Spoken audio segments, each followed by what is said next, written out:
ఈరోజు కొన్ని మిత్స్ని బ్రేక్ చేద్దాం. మౌత్ వాష్ చేస్తే బ్రషింగ్ అవసరం లేదా madam? No no no no brushing వల్ల టీత్ క్లీన్ అవుతాయి. మౌత్ వాష్ వల్ల చీక్స్, టంగ్, మిగిలిన under surface area, palate clean అవుతుంది. సో బ్రషింగ్ కంపల్సరీ చేయాలి. మౌత్ వాష్ అనేది సప్లిమెంట్ లాంటిది. డెంటల్ ఎక్స్రే ప్రమాదకరమా మేడం? సో దీనివల్ల రేడియేషన్ చాలా తక్కువగా ఉంటుంది. సో ఇది వెరీ సేఫ్, అసలు డేంజరసే కాదు. ఇది ఒక డయాగ్నోస్టిక్గా యూస్ చేయడం వల్ల మనకి బెటర్ డయాగ్నోసిస్ చేయొచ్చు. పాల పళ్ళకి ట్రీట్మెంట్ అవసరం మేడం? ఖచ్చితంగా అవసరమే.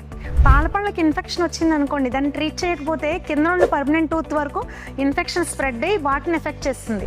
సో ఖచ్చితంగా పాలపళ్ళని ట్రీట్మెంట్ చేయించుకోవాల్సి వస్తుంది. బ్రేసెస్ అనేవి చిన్నపిల్లలకు మాత్రమే madam? No no no no braces అనేవి చిన్నపిల్లలకు మాత్రమే కాదు, పెద్దవాళ్ళకి కూడా.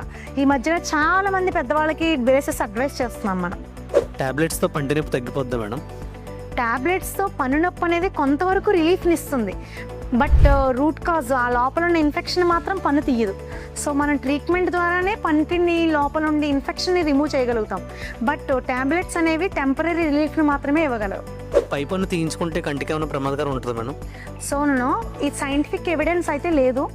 పంటికి సప్లై చేసే బ్రాంచెస్, నర్వ్ బ్రాంచెస్ వేరు, కంటికి సప్లై చేసే నర్వ్ బ్రాంచెస్ వేరు. సో దీనికి సైంటిఫిక్ ఎవిడెన్స్ లేదు. ఇలా చాలా మందికి మనం ఈ ప్రాబ్లంతో, ఈ డౌట్తో వస్తూ ఉంటారు. ఇది నిజం కాదు. మౌత్ అల్సర్స్ విటమిన్ డెఫిషియన్సీస్ వల్లే వస్తాయి madam? No no vitamin deficiency ఒక రీజన్, చాలా రీజన్స్ ఉన్నాయి.